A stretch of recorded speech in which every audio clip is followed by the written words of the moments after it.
People के वृक्ष के नीचे पितरों की शांति है तो कितने चावल के दाने चढ़ते हैं? अगर कोई ब्राह्मण ने कह दिया तुम्हारे यहाँ पितृ दोष है, 1 रुपया कमाते हो, 1.25 रुपये खर्च होता है, तुम्हारे पास में पैसा टिकता नहीं, तुम्हारे यहाँ पितरों का दोष है, तो तुम एक चावल का दाना अगर आप कहे कि पीपल के वृक्ष के नीचे दिया लगाओ, पीपल के वृक्ष के नीचे आप जल चढ़ाओ, या महादेव के मंदिर में 1 लोटा जल चढ़ाओ, तो हम कहते हैं ना कि प्रदोष के दिन बेलपत्री का वृक्ष, पीपल का वृक्ष, आंवले का वृक्ष, बड़ का वृक्ष या शंकर का शिवालय, फिर से सुन लेना, पीपल का वृक्ष, बेलपत्र का वृक्ष, आंवले का वृक्ष, बट का वृक्ष या फिर शंकर का, जम के बोलो, शिवालय। शिवालय का मतलब शंकर का मंदिर या शिव।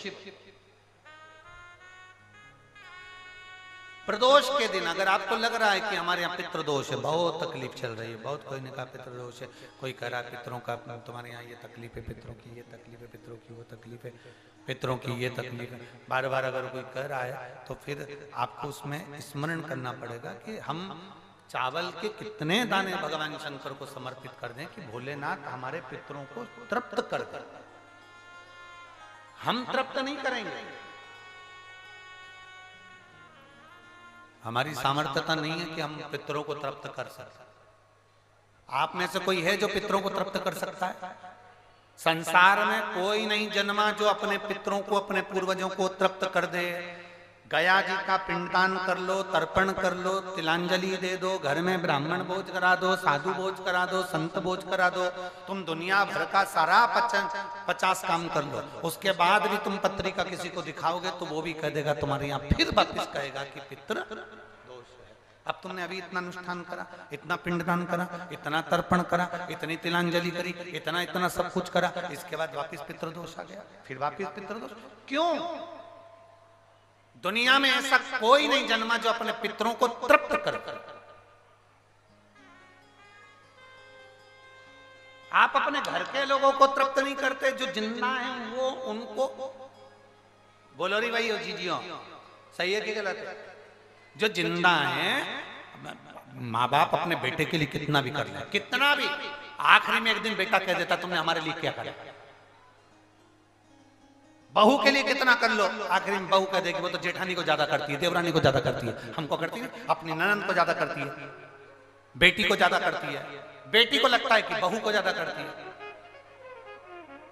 दामाद को लगता है बेटी को ज्यादा करती है, नाती पंती सबको कितना भी कर लो, तुम अपने अड़ोसी पड़ोसी तुम्हारे रिश्तेदारों को तुम कितना भी दे लो, कितना भी कर लो, पर जब ये तृप्त नहीं हुए तो वो बोलो तो कैसे हो जाएगा? अपनी सामर्थ्यता है, अपनी सामर्थ्यता है कि अपन तृप्त कर ले उनको। अपनी कोई सामर्थ्यता नहीं है कि अपन पितरों को तृप्त कर ले, या अपनी सामर्थ्यता के अंतर्गत नहीं, ये अपनी सामर्थ्यता नहीं है कि हम अपने पूर्वजों को, अपने पितरों को तृप्त कर। तृप्त कौन करेगा?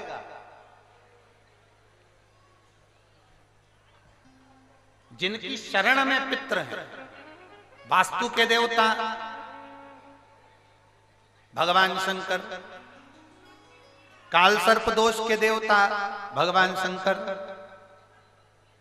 जितने दोष होते हैं पितृ दोष के देवता भगवान शंकर, तो हम तृप्त नहीं कर सकते। अगर इनको तृप्त करेंगे तो देव अधिदेव महादेव करेंगे। आप 7 चावल के दाने, या तो पीपल, बेलपत्र, प्रेशर गला पकड़ रहा हल्का सा, पीपल, बेलपत्र, आंवला, बटवृक्ष या फिर शिवालय, प्रदोष के दिन 7 चावल के दाने आप इन जगह में से कहीं पर भी अगर आप समर्पित कर देते हैं तो उसके बाद आप जो जिंदगी जी रहे हैं और 3 महीने फिर आप अंदाजा लगा कर देखना कि आपने जो 7 चावल के दाने इन स्थान पर अगर आपने समर्पित करे तो उसका फल पितरों को मिला कि नहीं मिला, और उसका फल हमें प्राप्त हुआ क्या। ये वो स्थान है जहां प्रदोष के दिन 7 अक्षत चावल का दाना भी हमारे पितरों को, पूर्वजों को तृप्त कर देता है। कौन कौन सा स्थान वापिस बोलेंगे सभी लोग? पहला पीपल, दूसरा बेलपत्र, तीसरा आंवला, चौथा बटवृक्ष और 5वां शिवालय, शंकर भगवान का स्थान। अब इसको समझना आपके ऊपर निर्भर है। समर्पित